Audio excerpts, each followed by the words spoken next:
The FIBA Women's Olympic Qualifying Tournament, the game between France and Puerto Rico. Well, they're coming fast and furious, these games here. We are at the finish, and the last game of all, well, the significance still there as teams try to get points to help their rankings and perhaps positions before the Olympic draw. But at the end of the day, Australia's win over Brazil clinched not only a spot for themselves in the Olympics, but also for Puerto Rico, who had beaten Brazil on opening night, with Brazil falling to 0-3. France, of course, clinched their spot in the Olympics by beating Australia last night after after beating Puerto Rico last night after opening up with a win over Australia. So here are the standings. Australia up at the top, but if France win today, they will go to 3-0 and leapfrog them. Puerto Rico are at 1-1, and Brazil know they're going to finish 0-3.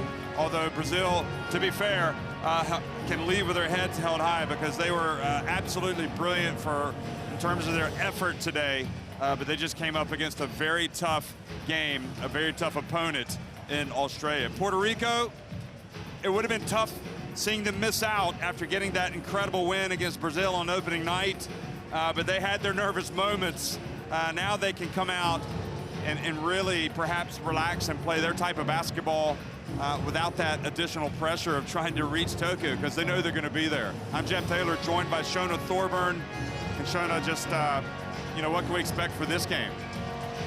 I mean, both these teams know that you're going, like you said, so that stress is taken off. But you need a win either way. If Puerto Rico can get an upset over France, their ranking is going to jump. Yep. And those rankings that FIBA are going to release sometime next week, the new FIBA Women's World Ranking, will determine the groups at the Olympics. So you want to be in the best group. You want to have the highest ranking possible. So this game is still very important. France ranked 5th in the world. They already have a win over #2 Australia. I do imagine they'll jump up. But if they lose here tonight, that could affect them as well. And as far as Puerto Rico, you have no stress. You just get to go out and kind of enjoy the moment. And I feel when players play with that, they played better. Well, you see Dayashali Salaman not going to play with a knee injury, but the hope is that when she gets examined back in Puerto Rico, that her knee injury is not as serious as they fear it is.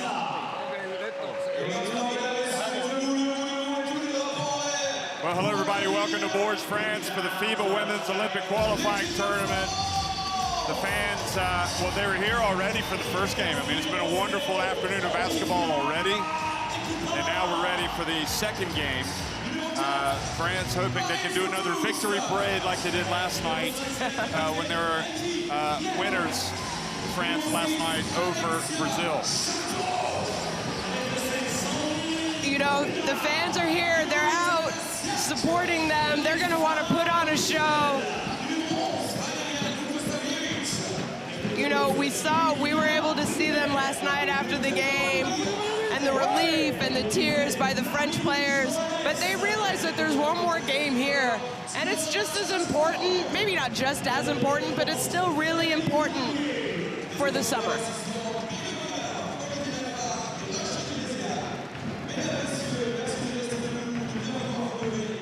So shows of support for France, for Marine Johannes, and all these great players. But right now, we're going to have a pause in the commentary for the playing of the national anthems.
And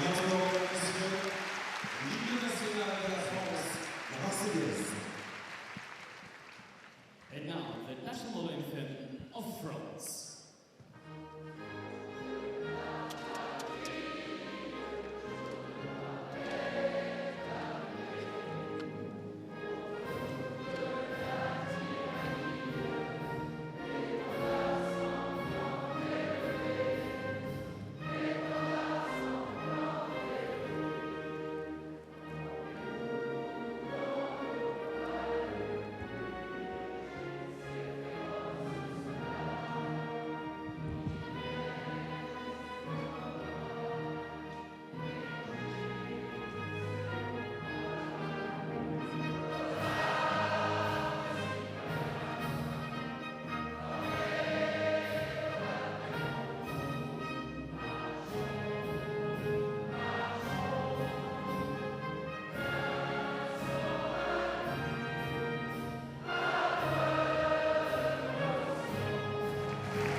Even with both teams qualified, it's a great moment. Again, we talk about it, the great moment for women's basketball.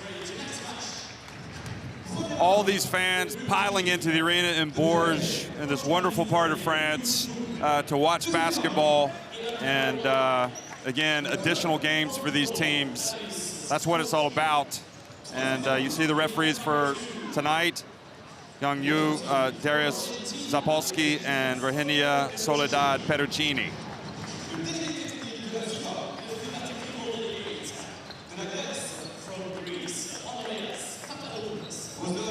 Good evening, folks.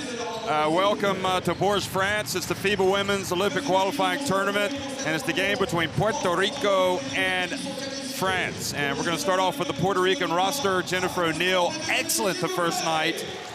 In the win over Brazil. Ali Gibson, Pamela Rosado played very well yesterday. Melendez, of course. Crespo, Santana, Roma. You're going to start with O'Neill, Melendez, Rosado, Jasmine Guathme, who was unreal last night. Isales Quiñones also has been pivotal for this team. But Jasmine Guathme, breathtaking display yesterday, even in defeat to Australia. She's now averaging 22.5 points per game. I didn't mention Salomon. She's injured, not able to play. Kuzmanic, Canales, Jones, and now for France, Epupa, Marine Fautou, Miem, Charteroux, Gruda, Siak, Michel, Vukosavljevic, Rupert, Hartley, Johannes, and Tetuan playing for coach Valerie Garnier.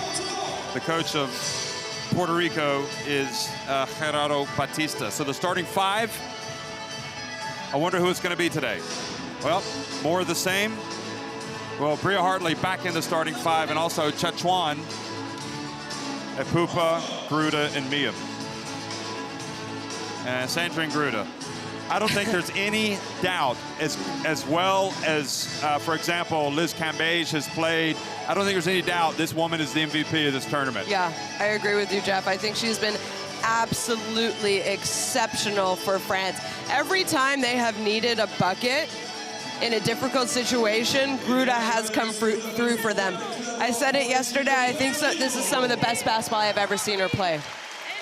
And then, of course, the longtime coach of France, Valerie Garnier, who has to be happy. Yeah, she's led France to two successive Olympic appearances.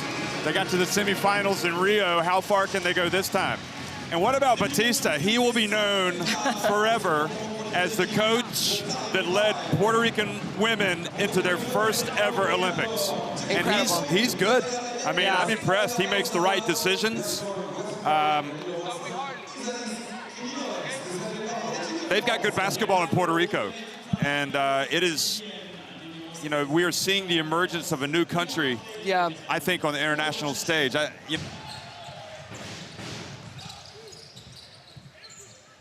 Tetuan from deep. And Guathme. Interesting matchup, Guathme and Johannes. Quiñones misses from downtown.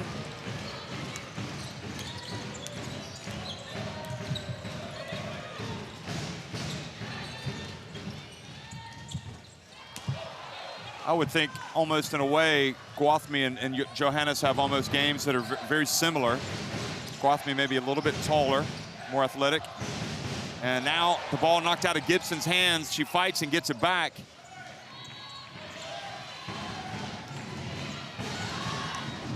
Gibson goes baseline and sacrifices the body, but isn't able to get to the free throw line.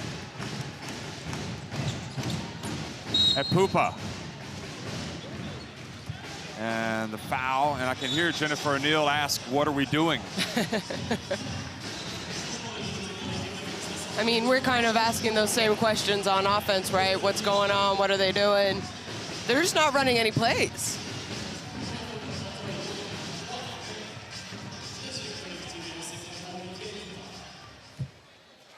Spain beat Great Britain to ensure that they're headed to the Olympics, along with Korea and China. So Korea, despite being blown out in a couple of games, got that narrow win over Great Britain. Yep. And that was enough for them to secure their spot. Yeah, they won 82-79 over Great Britain. See more substitutions here for Puerto Rico. Serbia, excuse me, USA obviously already going to be there. Oh, Quinones drives in. That was an impressive finish. Yeah, good job being athletic, not settling for the three-pointer.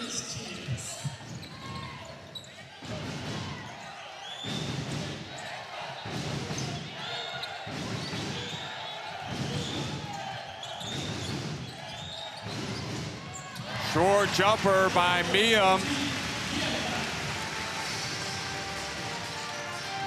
Belgium punched their ticket for the Olympics. They won by 8 points over Sweden today. So Sweden had some good moments, but finished 0-3.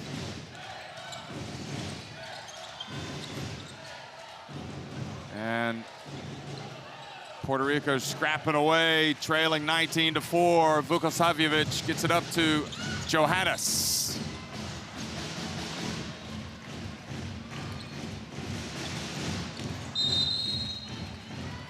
And Apupo reaches in for the foul. I'm guessing maybe if Gwathmey had put that ball up, she might have been able to get to the line, but.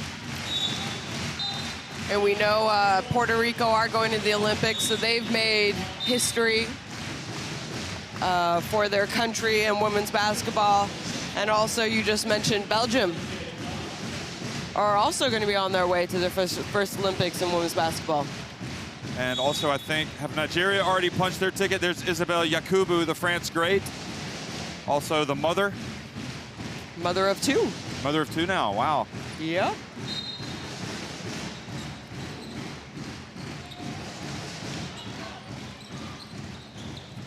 Ball inbounded to Quinones as Puerto Rico look for something. She gets it to O'Neill, and since that opening night, O'Neill just can't get the ball to drop. Long jump shot rattles out.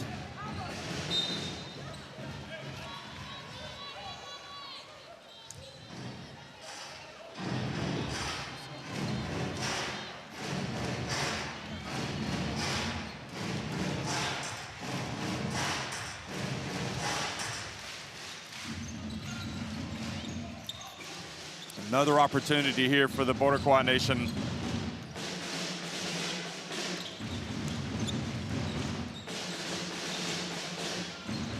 Oh, beautiful bounce pass. That was much nicer. But they had movement. They had more flow to their offense. They made it a little bit more difficult for France to try and guard them.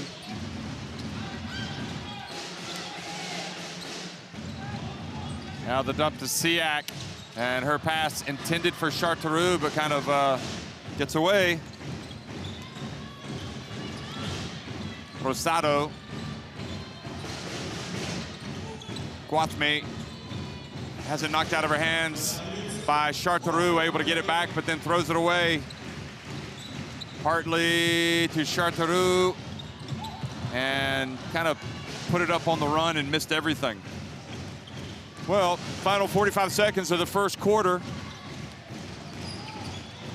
Puerto Rico as bad as it's been, if they can score here, it might be actually kind of respectable. It's a 3, and again, it's off the rim.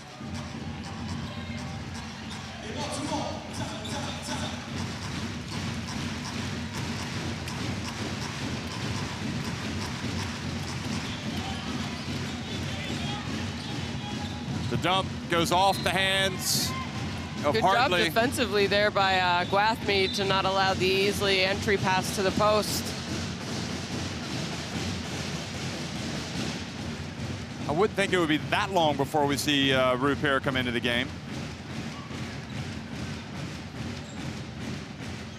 But maybe not.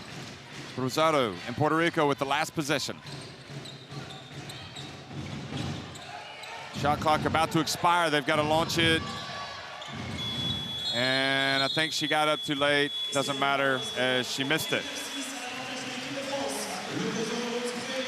So France shut out Puerto Rico for more than half of the first quarter, and they lead 19-6 at the end of one.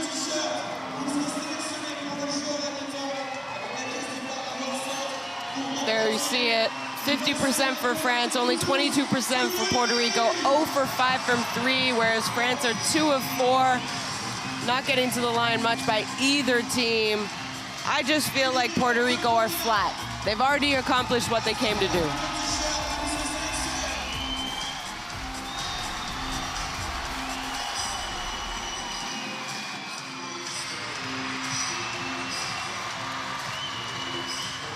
Well, I think probably, if you want to talk about surprises, Shona, in this FIBA Women's Olympic qualifying tournament, not just here, but in Serbia and Ostend, probably the big surprise is Puerto Rico.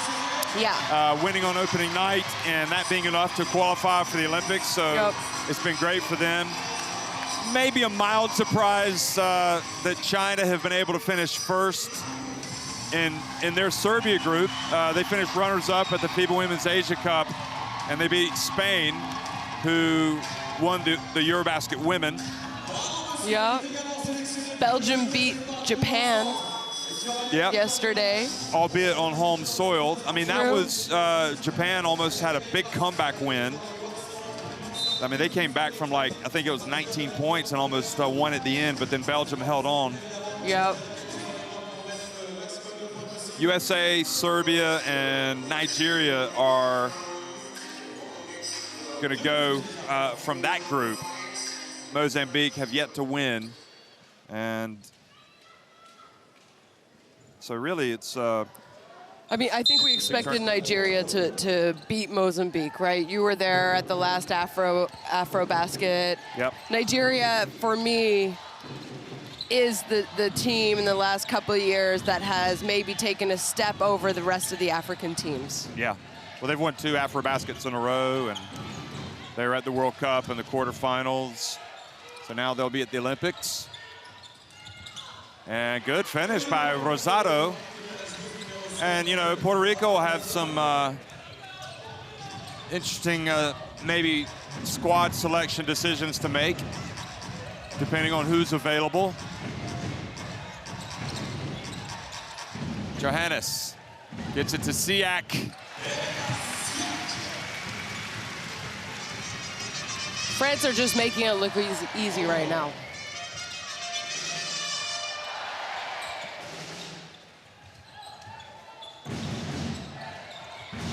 (21-8). Quinones goes right at Siak. Oh, and she makes it. She gets the and one. It's one of their biggest weapons, really, is to be able to have her put the ball on the deck and go to the basket. We've seen it so many times, and of course she had that crucial layup doing that very thing against Brazil on opening night. In the fourth quarter. At the end of the fourth quarter, yeah. So Isselis Quinones with the three-point play, and it's back to a 10-point deficit.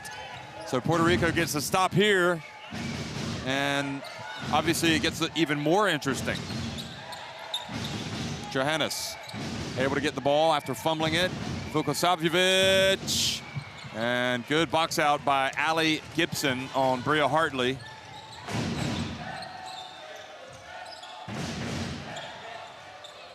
O'Neal for three. And she just hasn't shot the ball the same as she did on opening night in that big win over Brazil. The dump to Chartreux, and she is fouled by Melendez.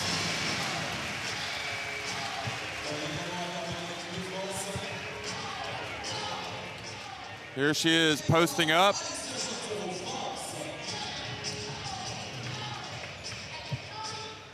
I mean, in fairness to O'Neal, that ball looked like it was going down. It hit the front of the rim and then hit the back and it stayed out. What is it about shooting? It's so frustrating. Is she not getting enough arc on the shot? Enough arc, spin.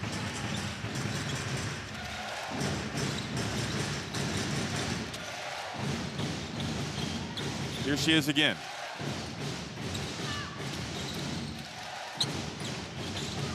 Sato. Well, Johanna saw that she was under a little bit of duress and decided to go in for the kill, but committed the foul.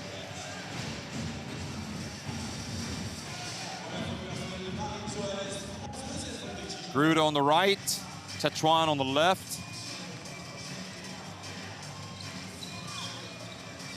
Boy, it was a huge celebration last night for French basketball, that's for sure. Oh, the ball intercepted by Bria Hartley, goes behind her back. And Vukosavljevic catches it and is fouled.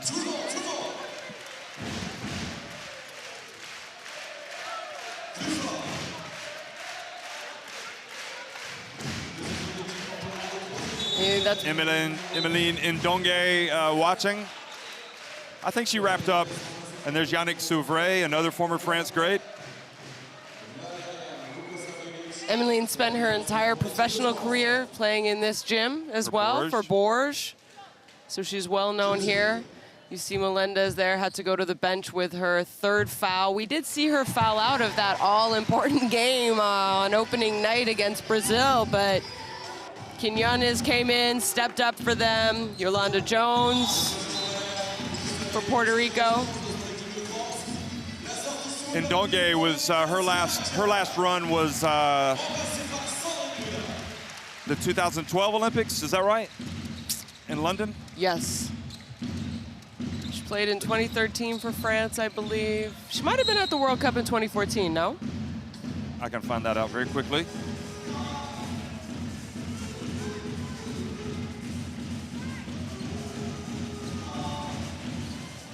This information used to roll off my tongue with immediacy, and not so much now.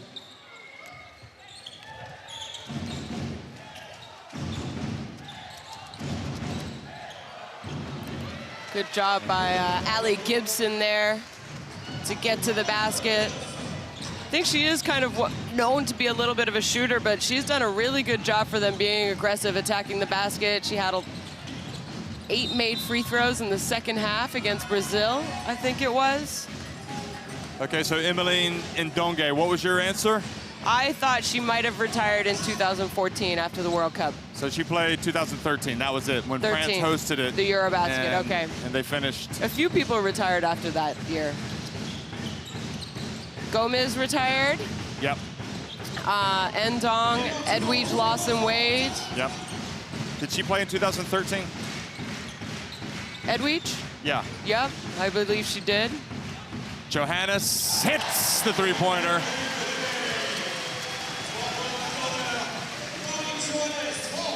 So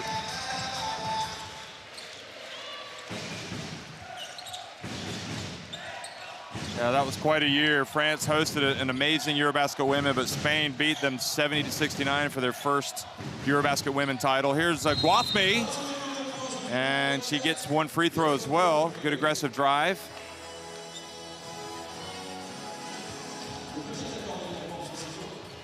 And she comes up a little bit lame, holding her left elbow.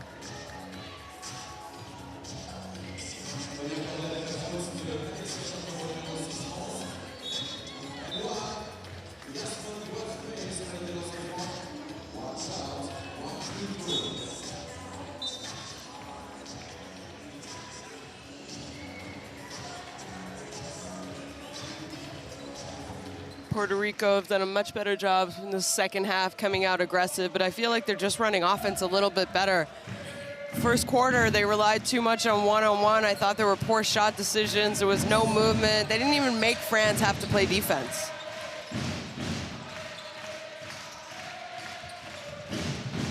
Epupa nowhere to go, turns it over.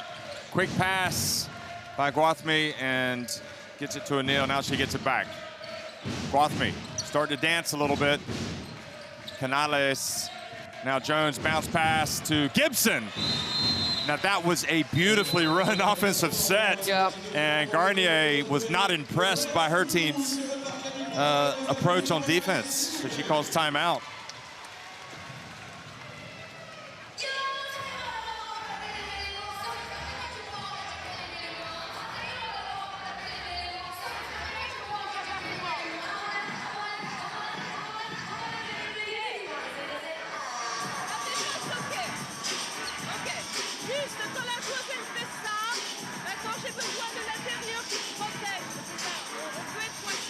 Three of 6 from deep, France. Puerto Rico have yet to hit a 3. That's been a huge problem. I mean, they need that three-pointer to fall.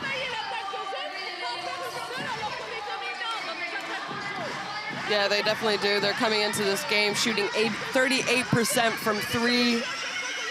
And we saw some big threes from them, especially in that game against Brazil on opening night. I think it was Allie Gibson with that and one three-pointer, 4-point play. Jennifer O'Neal. This was the play that we just watched, and it just ran to perfection with Yolanda Jones finishing it with that assist to Gibson. I'll tell you, we've seen so many greats from French women's basketball here. We haven't seen Celine Dumerc, but she's coming soon. Look at Gibson, almost. She saw the telegraph pass and just couldn't get there in time. She's going to be upset with herself because she knows she would have been off to the races.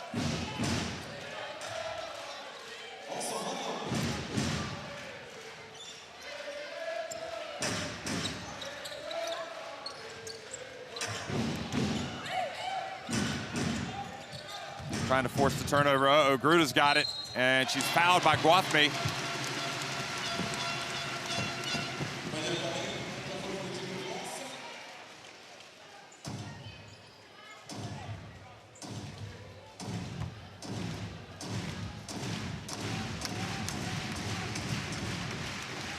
It's never easy when you are staring at a huge double-digit deficit at the very beginning. You have to play catch-up, and that's basically the way it's been for Puerto Rico in this entire tournament.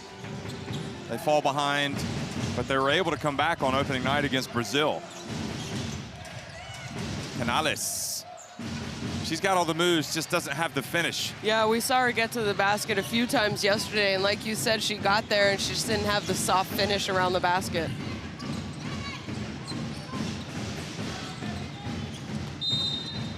Wow, that is not an enviable task there. No.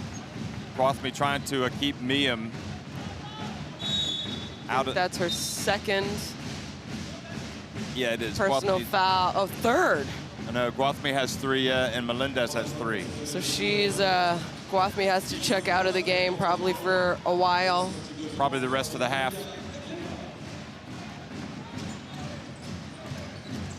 Johannes floats in to Sandrine Gruda. She goes, and another 2 points. It's kind of like in this entire tournament, when Gruda's on the court for France, they open up the big lead. Yep. Then she goes out, and you see teams come back. And look at this, the explosive move by Johannes. Catches the long pass and has the wherewithal to shoot and finish. I mean, this is a highlight reel play, trust me.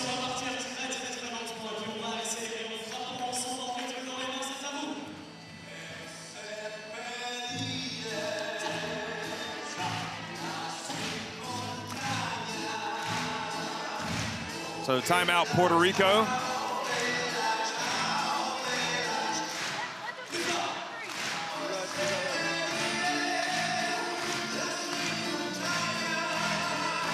There you see France +8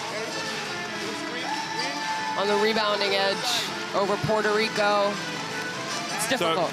So what I was going to say with Gruda is whenever she leaves, teams, they tend to make a little run, and then she goes back into the game and just says, okay, enough. It's like Garnier says, this is getting a little too close for comfort. I'm going to reopen the lead. I'm going to put Gruda back in. Because no team has had an answer for her. I mean, you said it before the game started that you believe Gruda's probably been the MVP of this tournament so far. And I think that's exactly why. Every time she goes on the court, her team pulls away, are playing well offensively and also defensively. I don't think she gets enough credit for how she plays defense. She's smart. She's a little undersized. And what about Johannes? Johannes, I thought she's played well. You know, I don't think she had a very good Eurobasket, FIBA Eurobasket for them. But I think she's really come out this tournament and done a great job for this French team.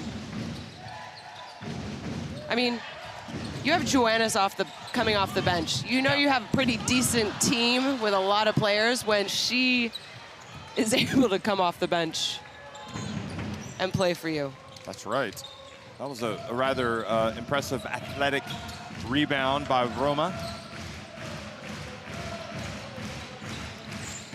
The Duke Blue Devil. She went to Duke. We'll forgive her for that. That ball goes out of bounds.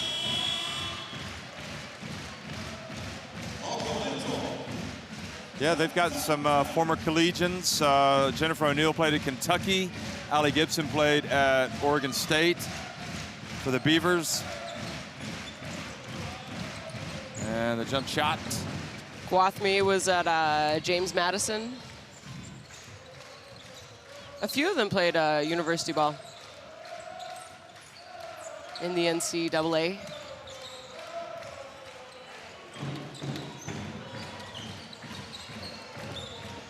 There's O'Neill. Rosado, wow, still won't go. There's a lid on the basket.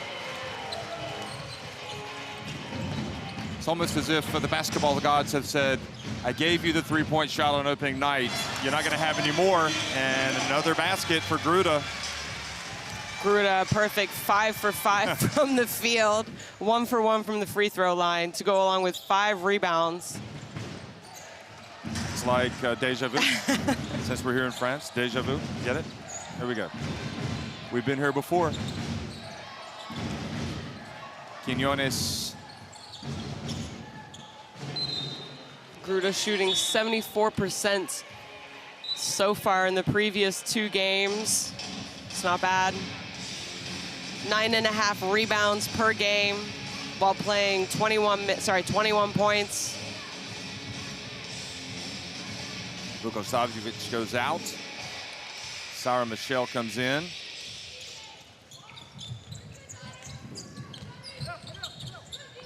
Interesting how she uses Michelle over to Gruda. I mean, you know, when she misses a shot is when I'm surprised, honestly.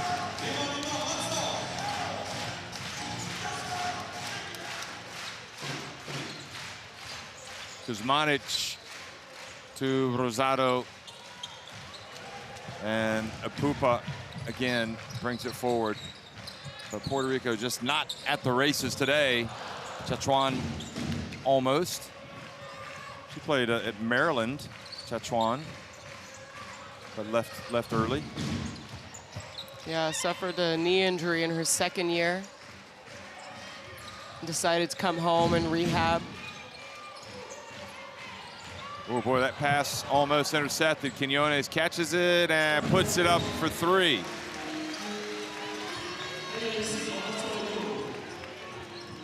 First 3 of the game, I think, isn't it? For Puerto Rico, Puerto Rico, yeah. Minute and a half to go, first half. Here's Sarah Michelle. Miam gets the 3 right back.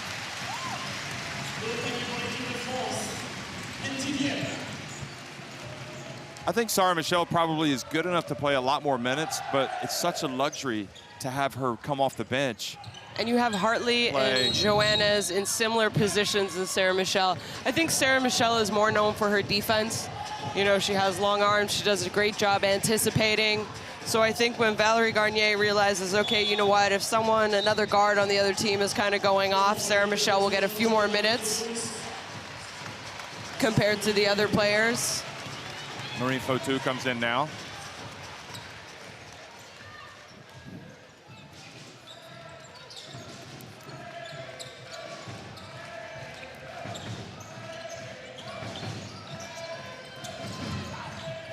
Bounce pass, Miem. Was that not impressive how Miem knew the contact was coming and just kind of was strong enough to absorb the contact and score with ease? Watch this. Here, yeah, you saw she kind of went into it at the same time, but was able to absorb the contact and still get off a good shot. You know, she didn't flail it, and that's why it went in. She's going to the line to shoot one free throw.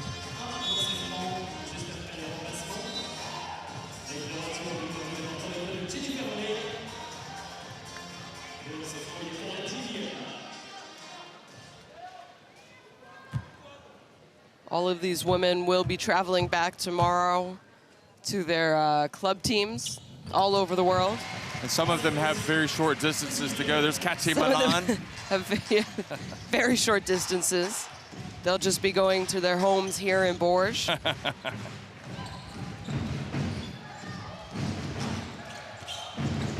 Jones. Turned back outside by Gruda. Shot clock winding down. O'Neal, bounce pass back to Jones, gets blocked. And good hustle Melendez, but look at that, Gruda still catches it, gets it to Fotu, and it doesn't go down. But then Gruda with the offensive rebound and then is fouled.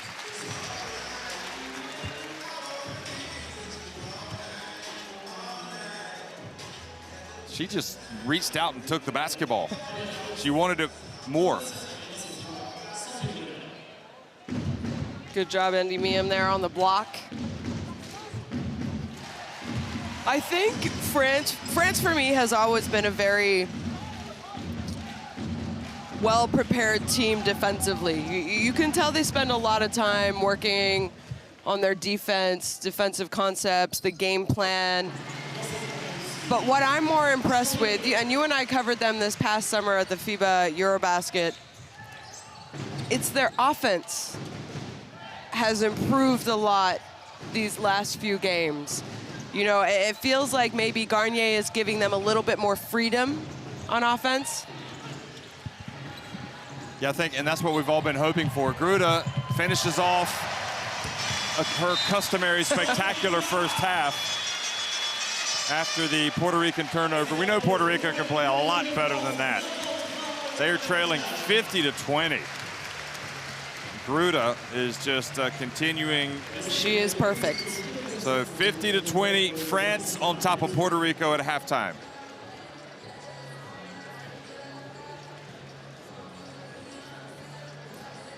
And there you have the stats, 50% from 3 compared to just 1 of 10 for Puerto Rico. France doing a good job shooting 62% from 2-point range, getting to the foul line more.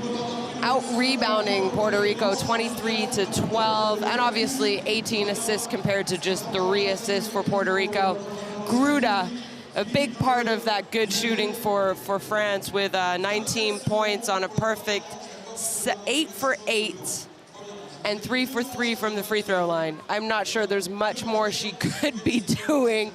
You know, we talked about how we think she's the MVP of this tournament. In already only 20 minutes, Jeff, I think she has done a very good job of making that case for herself. Yeah, I'm a little disappointed she has the 2 turnovers, but other than that, it's been another great game. She's at plus 23 in this game. And France are in command and looking as if they're going to sign off in style, leading 50-20. So Shona will come right back before the start of the second half.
Philippe en place, Noé en place, c'est la belle.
there by Waters.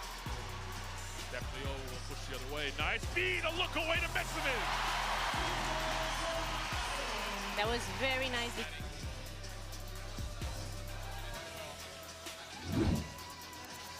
Stolen by Gray. Just picked the pocket with ease there.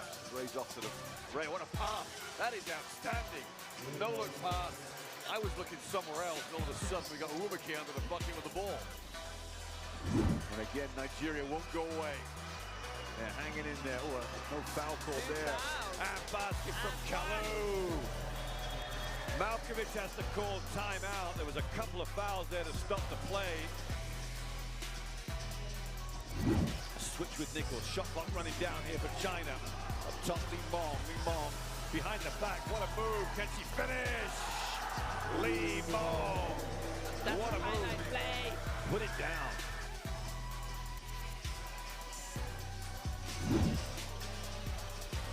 Hands there by Sheeta. What a block by Linskin, says no.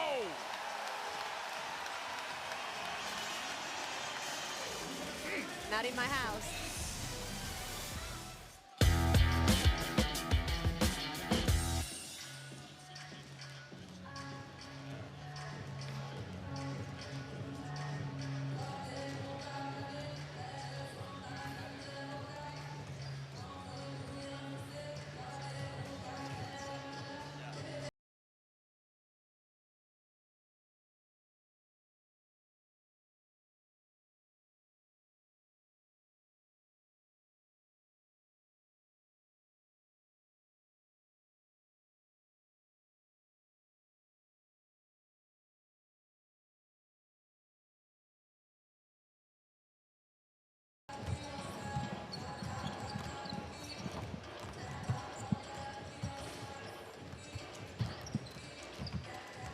Sandrine Gruda with 19 points, perfect from the floor, as you can see, and at the line. Another virtuoso performance from really the leading lady of French women's basketball now, Sandrine Gruda, who at 32 years of age just doesn't seem to be slowing down at all, and that's great for the supporters of the women's game. We know that they tend to struggle when they place a certain team, Spain, but maybe, you know, eventually they're going to get their own back on them. Also, Indy Miem, 10 points, 3 of 6 from the floor, inside the arc, 4 of 7 overall, and she's made her 1 free throw. So this is a French team that I think everybody expected to qualify, but it's the manner in which they're qualifying which has to be raising eyebrows, and hopefully they'll be able to continue in this way, you know, as they get to Japan.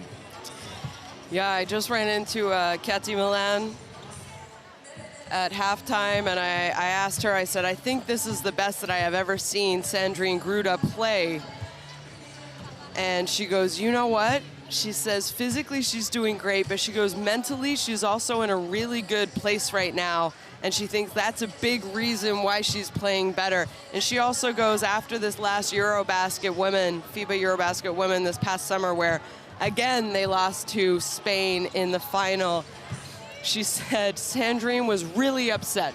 She didn't take it well, and she goes, her mentality just completely changed, and she feels like she has a lot more to prove, and she wants to lead this French team to another medal. And we're seeing it here. They're playing differently, and she has taken the ownership, especially offensively and defensively. And I think her teammates are doing a good job of following her and just what she's bringing. And you see everyone else playing with more ease, with more confidence. And I do believe that it's starting with her, and it's absolutely great to see. She seems like, to me, almost in the prime of her career.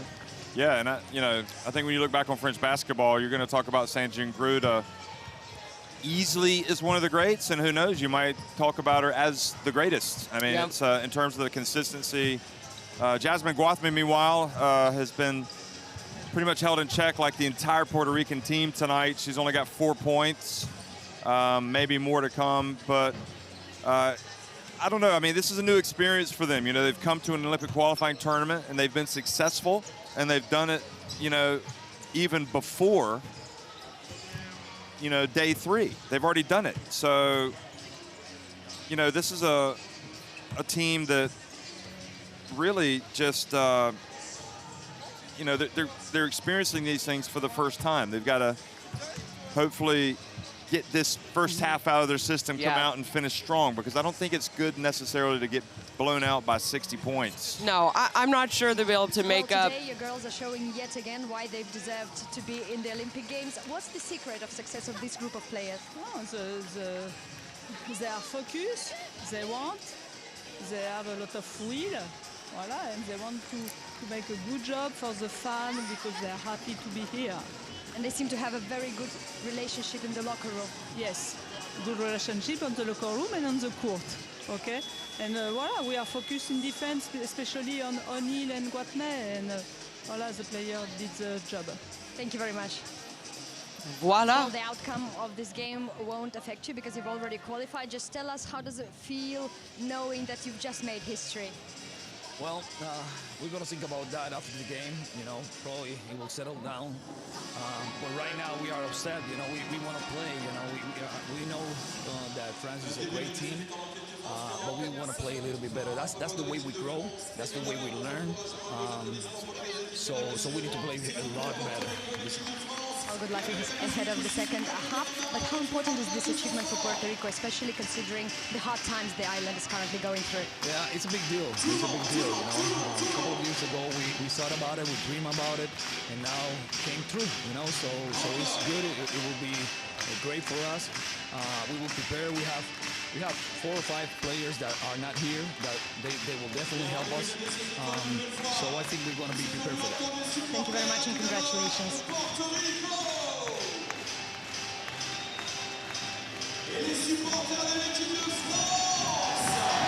Well, Coach Batista said it, didn't he? I mean, it's like, yeah, it's a great achievement, but he's in the thick of the battle right now. His team's gotten Isalisa Quiñones to at least score 8 points.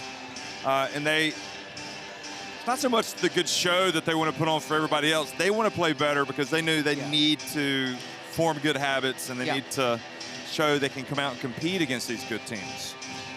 Yeah, you said it, Jeff. I mean, it's all about competing right now. Maybe they won't bring it back, but they have to compete. And he says they have to grow if they want to compete at the next level.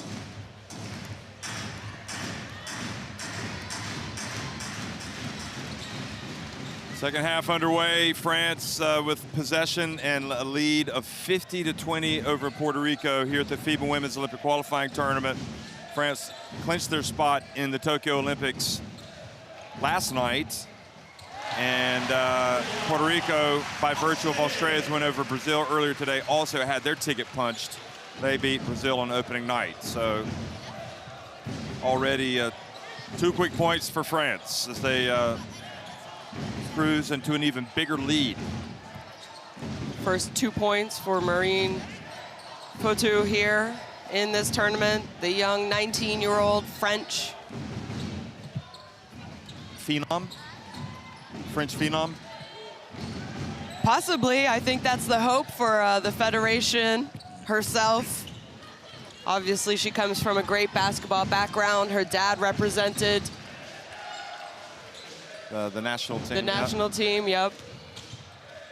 Here's the dump and the pass down low to Charteroux. I wonder if we'll get to see Ileana Rupert, the 18-year-old. Both of them played in INSEP together. They had that historic medal at the U19 championships. Oh. How do you feel that Charteroux is progressing in her game? Here we have Rosado launching the 3, and again, just Puerto Rico just not getting anything to drop. No, and the times in the first half when we saw them run some offenses, you know, there was movement, speed. It worked out a lot better for them instead of them settling for kind of long, quick shots. So you wonder why they go away from that when they did have some success in the first half. Here's Guathmy driving in. Just grew to not having any of it, is she?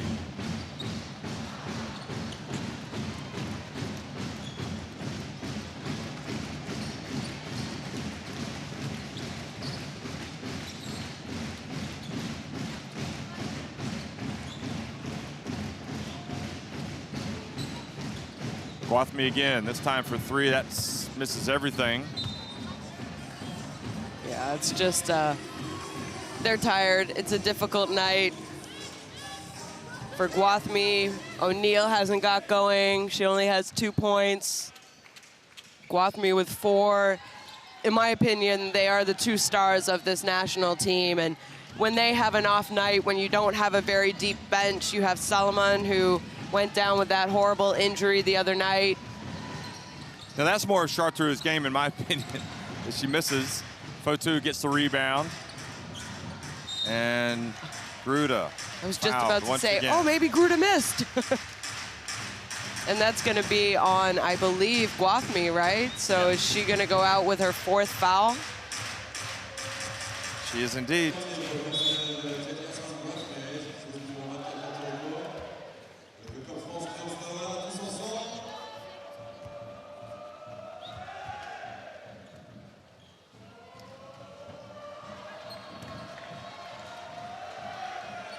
Well, Gruda is foulable. She misses the first free throw.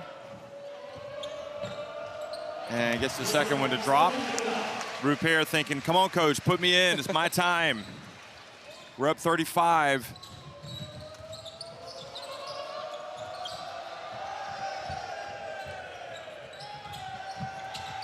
Hand off to Gibson. Yeah, unfortunately for Puerto Rico, they've seem to have regressed today. You talk about not having the legs, but you know, this is where you have to be good in tournament play. You have to be able to turn it on one night after another. Chartreuse knocked away. Allie Gibson. Puerto Rico looking for their first points of the second half. Melendez. So she has a chance to make a couple of free throws.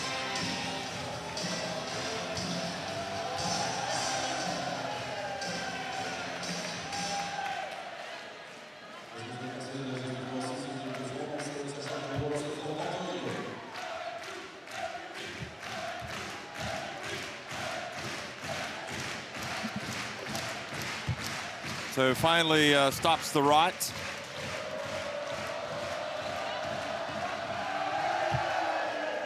I think they're trying to get a Mexican wave going here.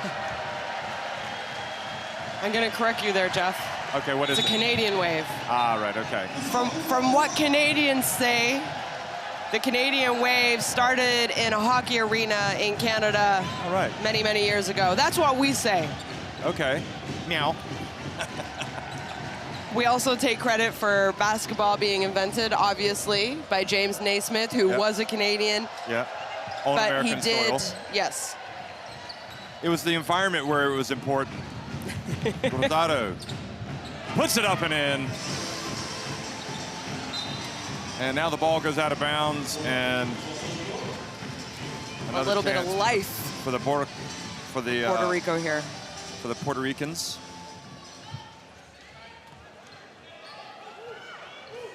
Who would have thought when James Naismith invented that game so many years ago, hey? That here we would be. And it would be a game played around the world. Here's the drive. And Yolanda Jones earns a trip to the free throw line.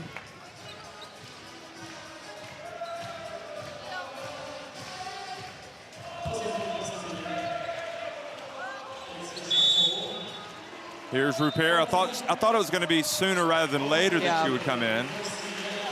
So she comes in for Chartreuse. And Rupert strikes me as bringing an element to this French team. I'm trying to think if they've had a post player like her, and I don't think they have. I mean, they've had Yakubu, big, Ndong, strong, Ndong, but not really as. No, Ndong, she was more finesse. Yeah, well, Ndong to me was more. She was a great rebounder. Yeah, defender. I mean, I see this Rupert as being a shot blocker, tremendous athlete. Did you ever cover her dad when he played for France? I may have. What was the... trying to think. And Sandrine Gruda Gets the rebound. And there is Chatouan.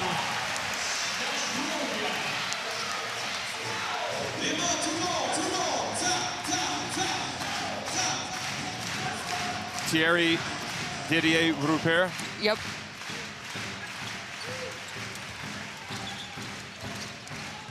So I missed, I did not go to the Eurobasket in Sweden, and he played there. Okay. He played in Division A in the qualifying games for 2005, but I missed him there, unfortunately.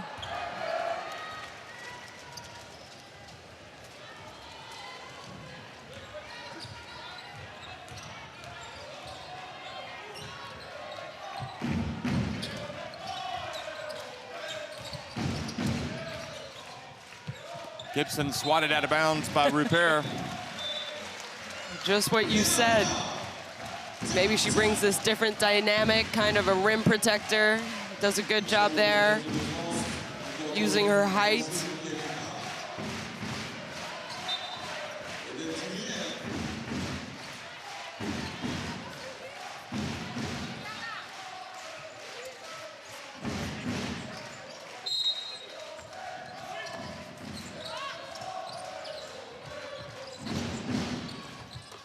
Oh, nice jump shot. Well, Puerto Rico heating up a little bit here, trying to make it more interesting. Jennifer O'Neill. Thierry Rupert suffered a heart attack back in 2012. And I think passed away in 2013, didn't he? So, yeah. Very sad.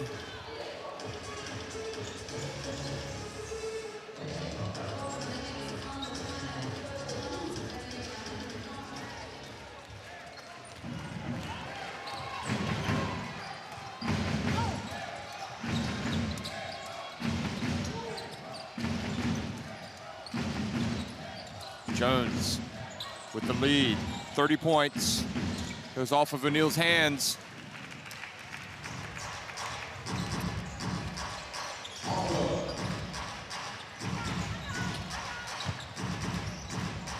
Miam. Good job by Miam there, her 12th point. She just kind of goes about her business quietly, doesn't she? She's one of those, at the end of a game, you'll kind of look at her stats and say, oh, she had a really good game.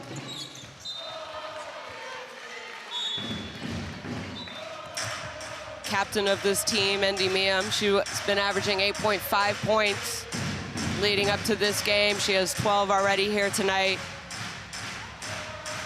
Sarah Michelle checking in. We could see all 12 players scoring for France.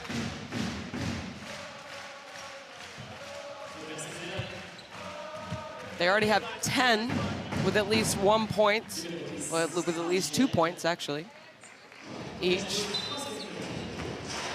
So do you see any obvious players not with this French team that will contend for a spot in the team, or do you think this will be the team that goes to Tokyo? Here's the drive by Canales.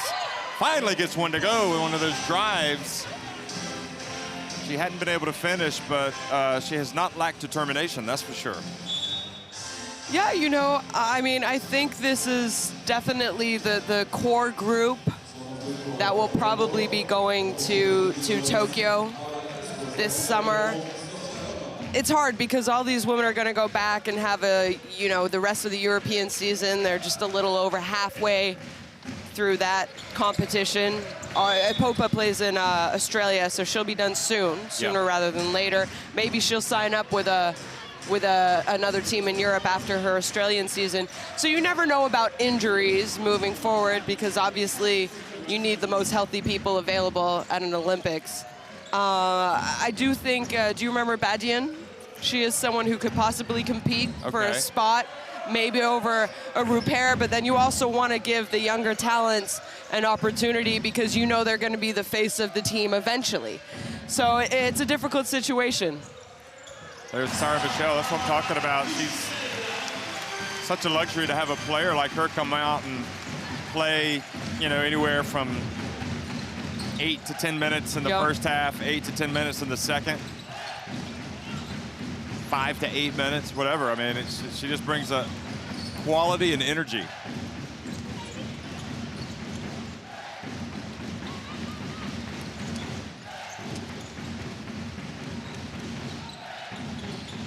Sorry, Michelle thought about it.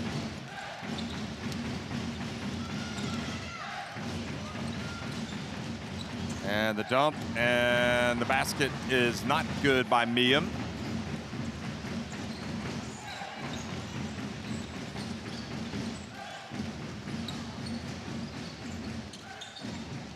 Yeah, it's interesting when you think about where this French team is with respect to all the other teams. They're going to climb in the rankings. Yeah, definitely. Here's Epupa, hands it off to Rupert. Oh, she's not going to be happy with that. No, she is the only. I talked about 10 people had scored, then Sarah Michelle made that basket, making it all 11 players. Rupert is the only one right now, so you know her teammates, I'm sure, are also a little conscious of that fact as well, and they want to get her first baskets here in this competition.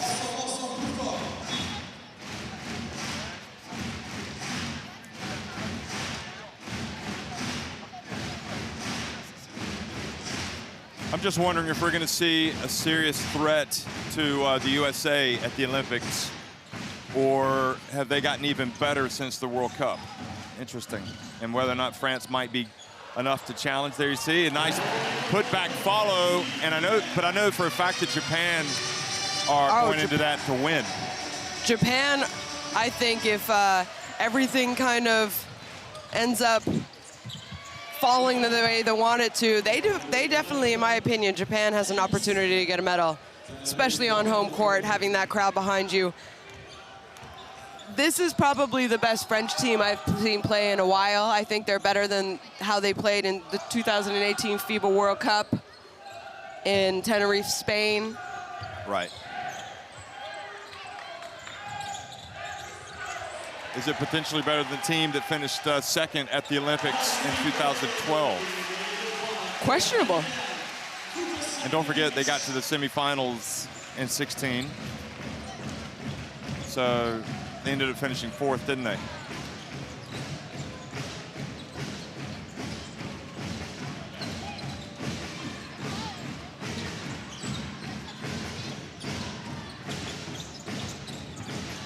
That is the nice basket by Melendez. I think one other thought before we leave that subject, that was just an incredible 2012 for Celine Dumer. Yeah. I still remember it. I mean, never has a player caught fire in her career like Celine Dumer did for France. So you see Melendez with the putback at the timeout has been called. Nope, it's end of the third quarter, 66-34 France on top.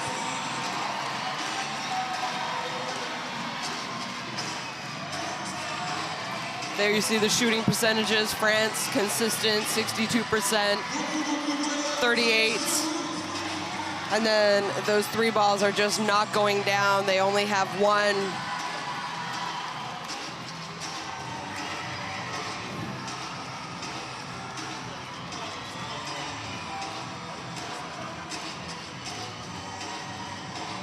Marine Fotu there on the highlight reel with her first basket of this tournament.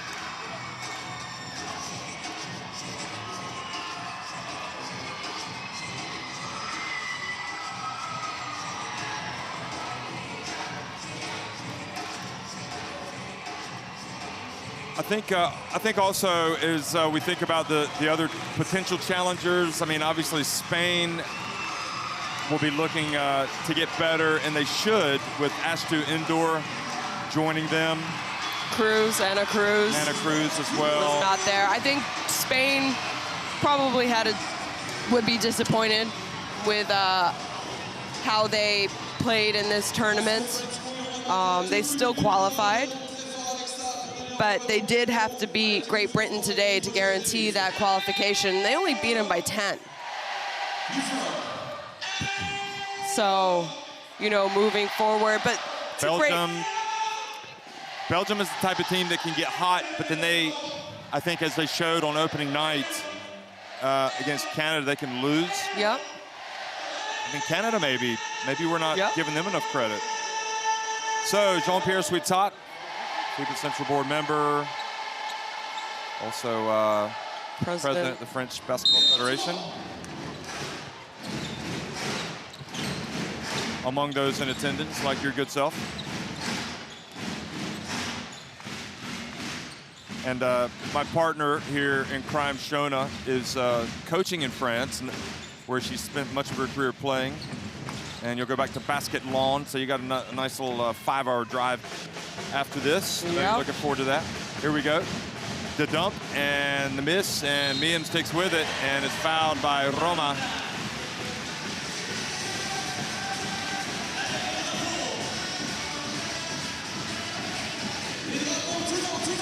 Good job by Andy Miam there to not give up on the play.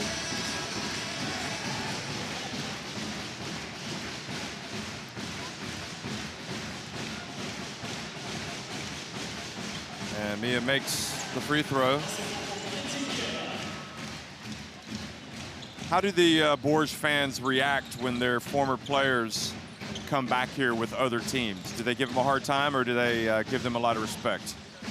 I do know the first year that Celine Dumeric left Bourges. Yeah. It was she went to Basket Lawn, where she still is playing now. It was tough for her to come back. They weren't as friendly as maybe she thought they would be. I think they were just disappointed she left, because she is still very good, you know, so I think it was more hard for the fans, but since then they have been very receptive and encouraging. To her? Yes. Okay. She does get a lot of love when she comes back here, but it was the first year after, so I think when they leave, you know, there's a little bit of bitterness, but then after, the fans start to understand and realize, you know, the bigger picture, and yeah. Rosado passes back. O'Neal. And turnover. And pass, I think, goes off of Vukosavljevic. I think maybe, you know, I don't think France get enough credit for the defense that they play, because they make a lot of teams look bad on offense. I mean, we've seen it happen against 3 times. Australia. Yeah. Australia, Brazil. Number 2 ranked team in the world. Brazil, they were able to take Dantes completely out of her game. Yeah. And we heard Garnier talk about at halftime of this game how they focused on O'Neal and Guathmy, and okay, she hits that jump shot, but they have not really impacted this game at all. No, they haven't.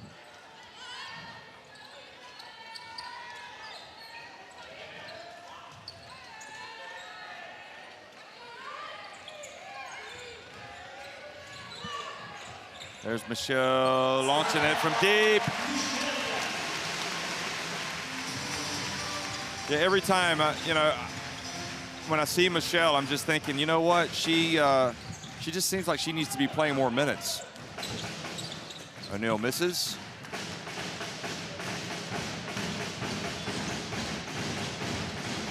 Apupa, tough pass over to Miam up to the top of the key. O'Neal. Pass up ahead to Allie Gibson, who's going to go all the way in, and dumps it off to Quinones. Good job there by Puerto Rico getting out and running. Well, I hope they get their credit when they come back, because, but you know, that it's not just a celebration upon their return, but that they really get behind the women there and get them prepared for those Olympic Games, because it's an extraordinary opportunity. It's the first ever opportunity, and there's a lot of good teams, remember, that won't be there. So that's how priceless it is to get one of those 12 spots. Yep. Rupert showing some... the average fan doesn't really understand the amount of effort and hard work that goes into trying to qualify and be at an Olympics. It's a 4-year journey. The commitment, the sacrifices that the players have to make, you know, the federations, what they have to put together to try and, you know, get training camps, exhibition games for teams. So they are able to play at their best come the Olympics. Gibson hits a little turnaround.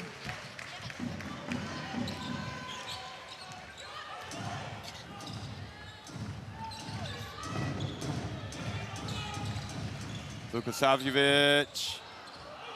And Siak is fouled on the putback attempt. How does, in your opinion, does Siak measure up against Cambage? And how does she measure up also against the likes of Brittany Griner? Because she's big. She is. I like her. I think she's really, there you see Iza Yakubu obviously enjoying herself. You know, Siak was MVP of the a very strong French league last year. She now plays in Lyon. She's having a very solid season in the French league and in EuroLeague. Siak developed a little later. We have to also remember that she didn't start playing basketball until her late teens.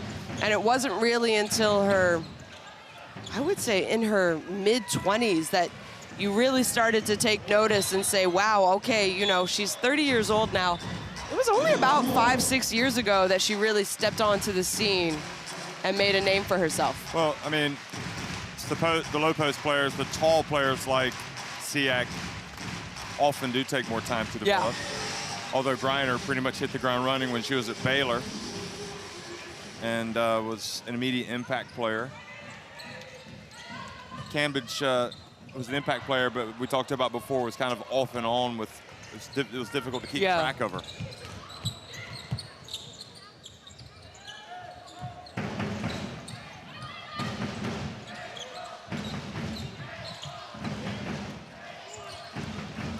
Guathmy. We've seen Puerto Rico with Guathmy and Jennifer O'Neill have their moments where they were just excellent in this tournament. It's difficult watching them right now when they haven't really scratched the surface of their potential. But as you said, maybe it's an issue of tiredness. I think it's a combination of a few things. I think they're definitely tired. I think France is, like you said, they don't probably get enough credit for their defense. Yeah. And Garnier told us that was one of their concentration, O'Neill and Guathmy. So they know that they have qualified.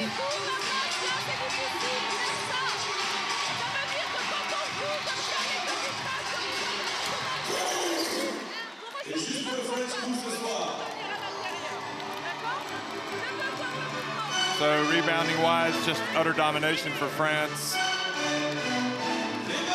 41-24.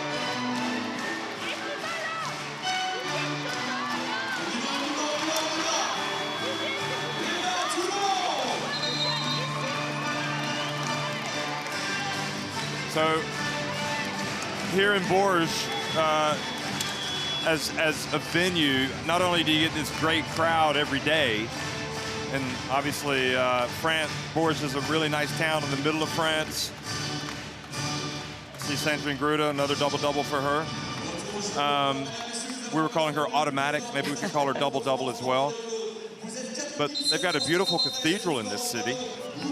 And I ventured up there today and yesterday. It's a nice to, must be nice living in France to be able to sample all of these places. Definitely. I think France has some of the most beautiful little cities around as well. You know, Bourges, it's big, but it's not big. And just like if you drive through France, you pass through, you said this, you've driven through the entire country before. There's so many little beautiful cities, you know, nice architecture, gardens. Guathmy there with a strong take, drawing the foul. And like a lot of European countries, there's a lot of history here. Yeah, there is.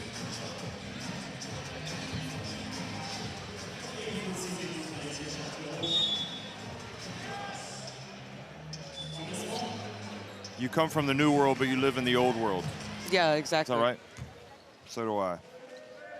Now, Guathme. So they're trying to get those points up, get that scoreline more respectable for Puerto Rico, who I'm guessing will, regardless, leave this tournament with smile on its. Their players will leave with smiles on their faces. And Guathme kind of limps out of the game. Judging from that, you wonder if she's going to come back. I'm not sure if you would, if you're a coach, if you really take the risk. We saw her fall hard there. Hasn't played great today. She is limping. If that goes in, nope. I was going to say, once again, she needs more minutes. But now I'm not going to say it.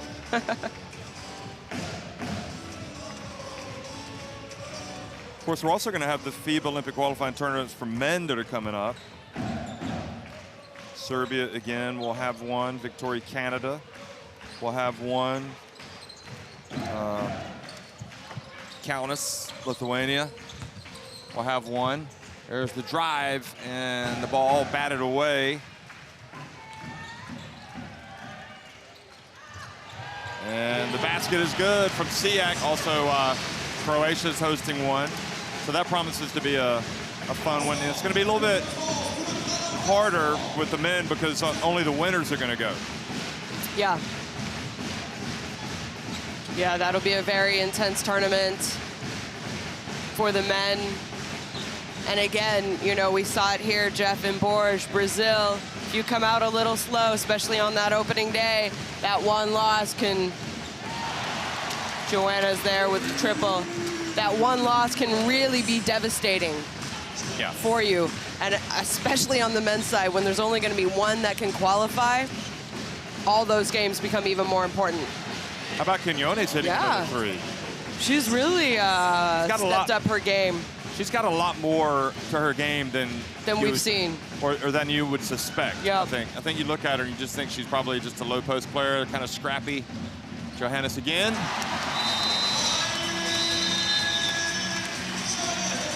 So with that shot, we get another timeout.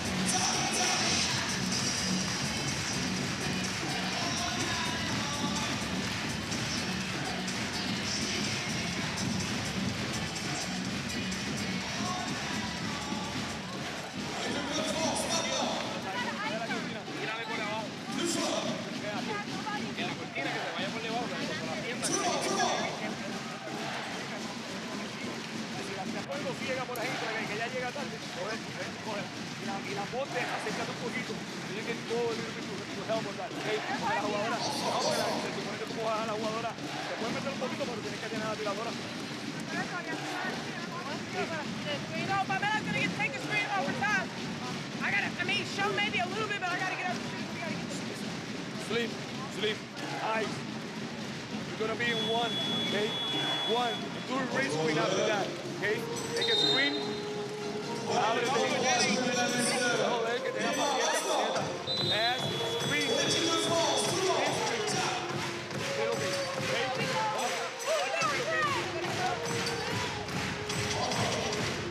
This was Johannes, who surely must be in the running for a spot on the all-tournament team. It's always difficult when you play for a team as good as France to kind of stand out. Although I think without question, Gruda's going to be on there. Yeah, if there is a standout player, it's definitely Sandrine Gruda. You know, Hartley had that almost triple-double in the first game and the big first win over Australia.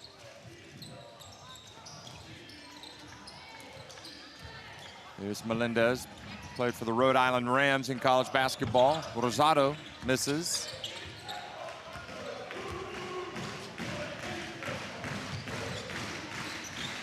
Rosado, 33 years of age. And nice anticipation by Allie Gibson. And Rupert did not go for the block. Thought she might. Oh, what a pass. She just, every single thing she does just has that little bit more. Little flair panache. to it, Yes. Yep.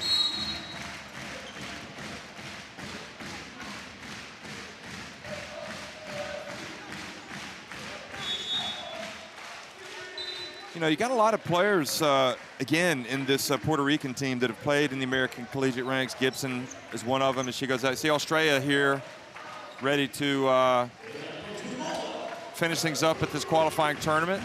Celebrate, I guess, to be officially recognized as moving on to the Olympic qualifying tournament. And I'm guessing they'll probably have a player or two that makes the All-Star 5.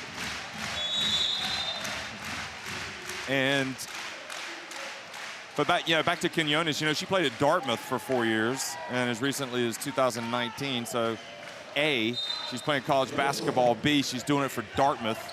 So to get into Dartmouth, I mean, yeah, that's already telling you she must be a pretty bright cookie. And drilling another three-pointer.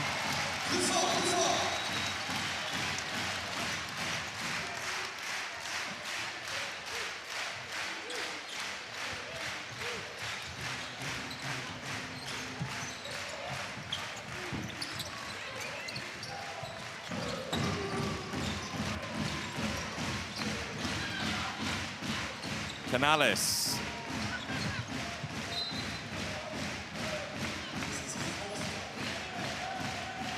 Canales wanting a foul on that, but that was a tough shot. 2 minutes and 2 seconds to go. I know this is an emotional moment for you, Shona, because this will be not long from now we'll be parting and you'll be missing my company. But there will be another day. Siak scores down low. Gruta's had the privilege of sitting on the bench most of this half. She does have 20 points in 18 minutes and 43 seconds, 10 rebounds. Shot is good.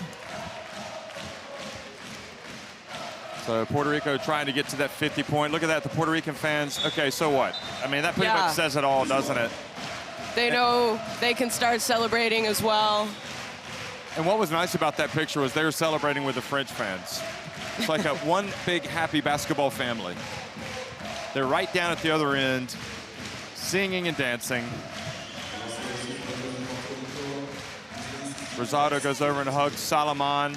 And let's don't forget the impact of Salomon, her loss on this Puerto Rican team. You can't take a player of her ilk out of the team and expect it not to be a negative consequence. So 85-51 with a minute and a half to go. Siak, Johannes, Tatuan, Siak again, rebound, but she brought it down, and Allie Gibson takes it right away.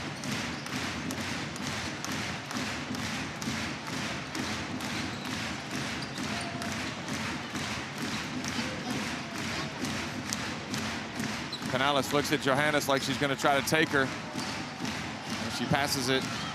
And swatted is Crespo. Now Johannes is off to the races. This is where she likes to be in the open floor, then takes it back out.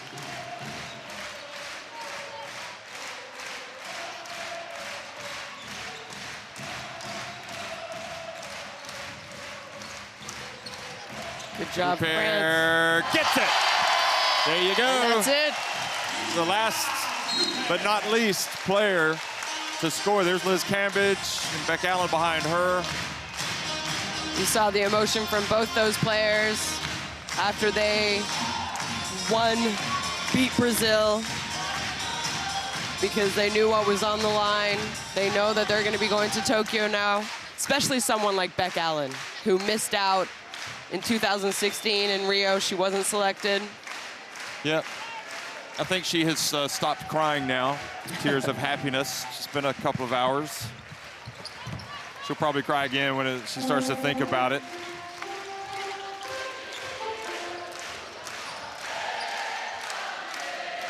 Probably with Australia, there's some decisions that'll have to be made about who's going. There's Johannes, kind of floats in, gets another 2 to her name.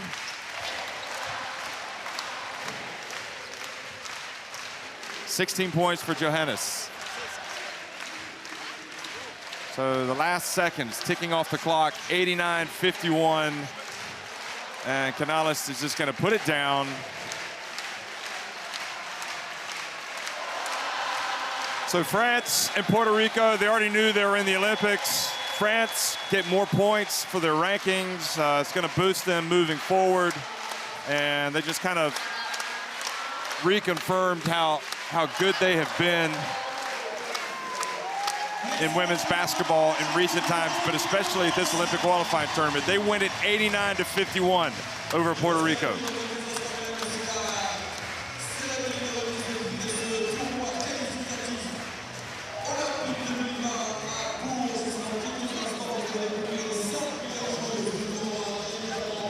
Well, a job well done for France. And again, maybe that should be the enduring image that we have here, the French and the Puerto Ricans celebrating together. You hear them cheering for Puerto Rico, the French fans. That's a great photo. That really is. And again, all the French greats showing up here. Isabelle Yakubu honored at halftime or in between quarters of last night's game. We saw Emily Gomez yesterday. And the question is how far will these teams go? The big question probably will be how far will France go? And for Puerto Rico, well, what is Salomon's situation and will they make it? Will she be able to make it? She'll find out. And now Puerto Rico are going to be confirmed as heading to the Olympics. As we see, they've been presented with this huge ticket. So Puerto Rico have indeed qualified for the first time. The women's team has qualified for the first time for the Olympics. And that woman there, Salomon, hopefully she'll be able to play.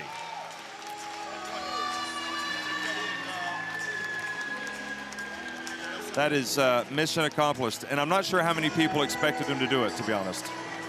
If I was asked before this tournament started who I thought would be going, I thought it would be Brazil instead of Puerto Rico. I would have picked Australia and France, but so in my opinion, it's a little bit of a surprise. I think it's the biggest surprise of all the qualifying tournaments. Yeah. So having Puerto Rico do it, so congratulations to them.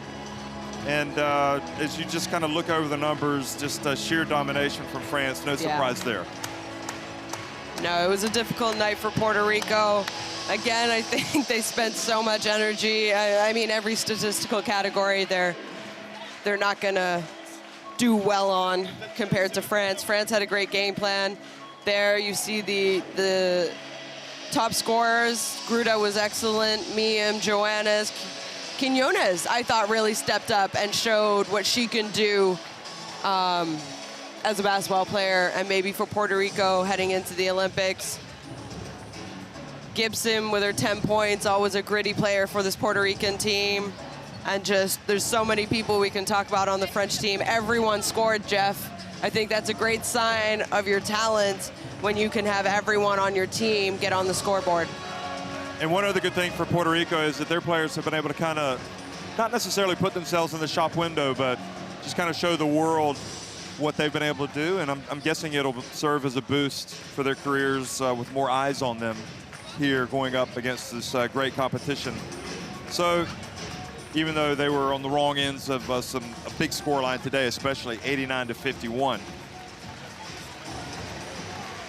So huge success for France in terms of staging the event.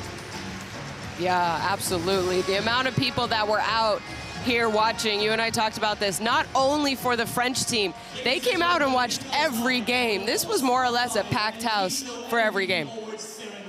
Is that gold? So the official... Is that wine? I'm not sure. We're going to find out. We are in the region. So we're going to have All-Star 5 awards, and we're also going to have MVP award. So presenting it, the mayor of Bourges, who was sitting next to Pascal Blanc, who was sitting up next to Pierre Suitat, Jean-Pierre Suitat.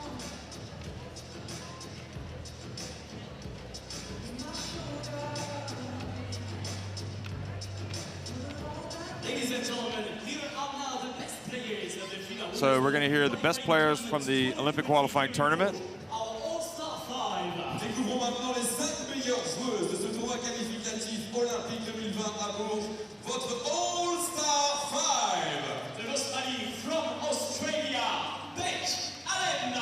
So Beck Allen has come out, richly deserved. Yeah, no surprise at all. I think it's very deserving. That's 2 in a row for her, isn't it? From the Asia Cup, yep. And now, just kind of reconfirms how good she was.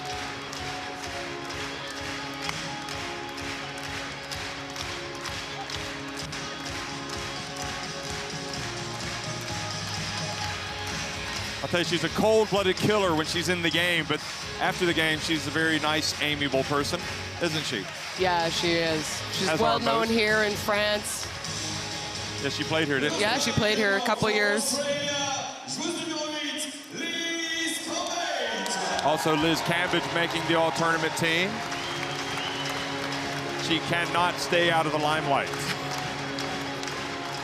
I have to admit, I can't take my eyes off of her when she's on the court. Well, she's such a presence, not just her basketball skills, but also her personality, right? Absolutely.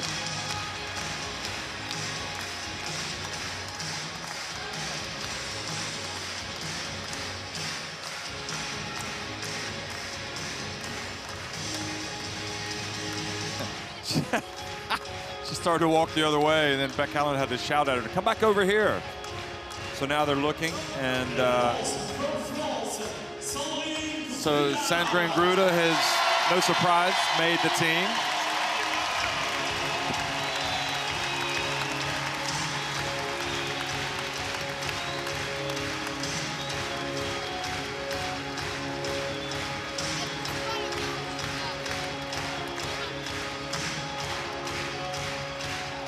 Well, we've just spoken nonstop about Sandrine Gruda. We don't need to say that much more about her, other than to say she is. I can't imagine that she's not going to get the MVP, especially as a part of the team that won all 3 games. Yeah. We'll see.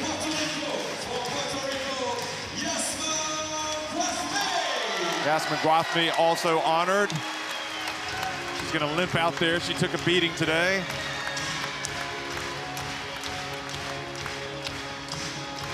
Yeah, I thought she played great for them. Hopefully this will give her Tough choice between her and O'Neal. Yeah, I think so. But maybe on balance over, yeah, she had a little bit better 2 games. Then, yeah. O'Neal was probably the better player in that first game. Yep.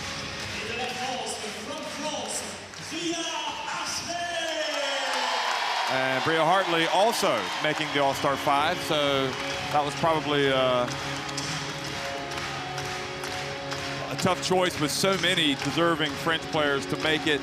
But how good was she? She almost had a triple-double in that first win against Australia. I think if you ask anybody from Australia, they'd be like, yeah, I'm not surprised. She killed us.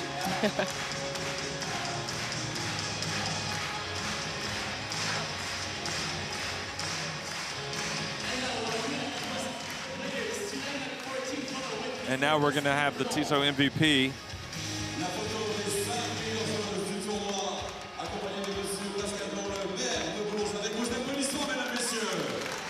So there you have it, 2 Aussies, a couple of French women, and Puerto Rican making the All-Star 5.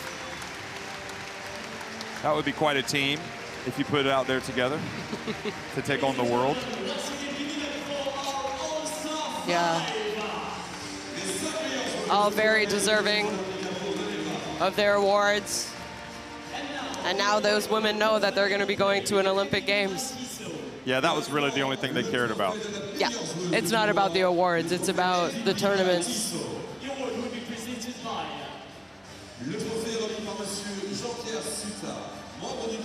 So Jean-Pierre Suitat, FIBA Central Board member and French Basketball Federation president, is now going to award the MVP Tissot Watch to La MVP Tissot du tournoi qualificatif 2020 à Bourges est Sandrine Gruda. I mean, really, Jeff, no surprise. Yeah. She was incredibly consistent. Coming into this game, she shot over 74% from the field. Tonight, she missed 1 shot, Jeff. She finished with 20 points in just over 18 minutes. She had 10 rebounds.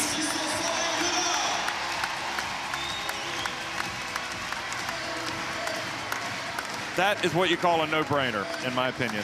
As good as all the other players were in that All-Star 5, I just think Gruda was just elite. Yes, absolutely. Among the elite.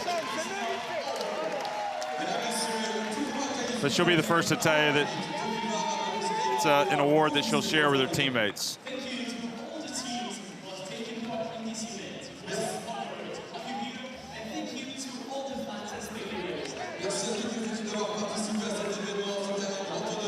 So a big thanks to everybody for tuning in and watching.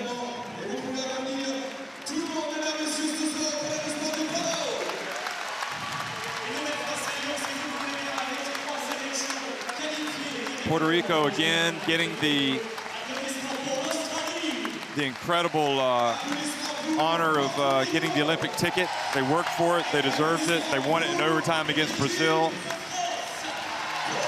And now Australia also going back to the Olympics, which is where you always expect to find them. In France, you know, don't forget as recently as 2008, they were not there.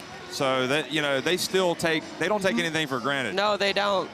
It's going to be their third in a row. And 2008, they weren't there. 2004, they weren't there. They were in Australia in 2000.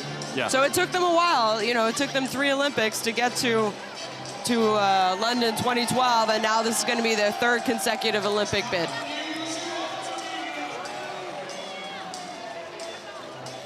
So now they're going to do their usual lap of honor/thanks, and be led, I'm guessing, by Elena Siak. So great for them. I know they're going to actually take some photos. So, Shona, it was wonderful working with you again. Thanks for keeping me in line and holding me accountable for every single thing that I said throughout this tournament. It's always a pleasure, Jeff. And we had some great games. This is a good little tournament. I think we had one of the best groups. I've always, these Olympic qualifying tournaments are nice. Yes. I mean, they're even nicer in a way when you have 3 teams qualify out of the 4. Rather than going to one where just one team qualifies. But anyway, yeah, it's been a lot of fun here in Bourges. So thanks everybody for watching.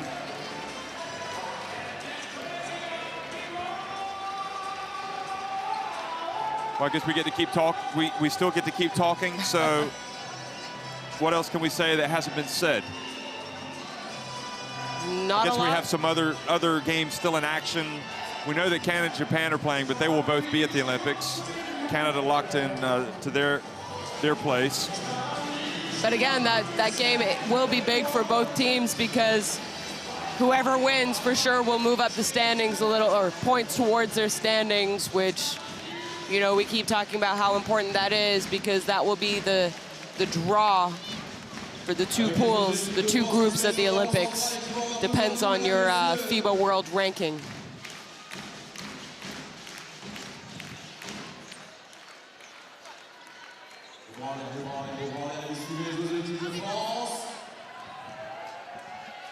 And USA will be playing tonight as well.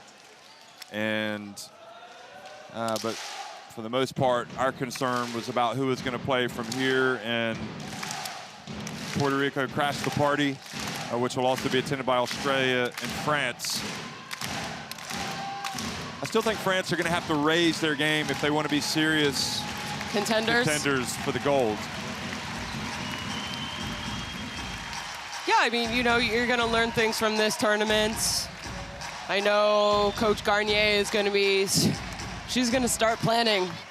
Maybe she'll enjoy this for a few days, but you know she's going to start planning and figuring out how she can get her team to play better. And they played very well this tournament, but like you said, to be on the podium, there's a lot of very good basketball countries out there, and everyone's going to have to start preparing and figuring out how you can get everyone playing at just a little bit higher level come Tokyo. And they'll also be praying for the health of their players, that they don't have any injuries throughout the rest of the seasons. And, well, but again, for the 3rd consecutive Olympics, France will be there. Australia will be there again. And I think those two teams will definitely be in the reckoning for medals. And when it comes also to seeing this Puerto Rican team, they will be making history for the first time playing at the Olympics. So our congratulations to them and to everyone else. For Shona Thorburn, I'm Jeff Taylor. Thanks again for watching the FIBA Women's Olympic Qualifying Tournament. Here are the final standings. France finished on top at 3-0. Australia at 2-1, followed by Puerto Rico, who got that win over Brazil on opening night. And Brazil, who played their best game today against Australia, but ultimately fell away. They finished 4th. So here, so far, are all the teams that have qualified out of Ostend, Belgium, Canada, and Japan. France, Australia, Puerto Rico from here in Bourges, USA, Nigeria, and Belgrade. And also in Belgrade, China, Spain, and Korea. So congratulations to all of the other teams that have already booked their places for the Olympics. So once again, for Shona Thorburn, I'm Jeff Taylor. Thanks for watching, everybody, and au revoir.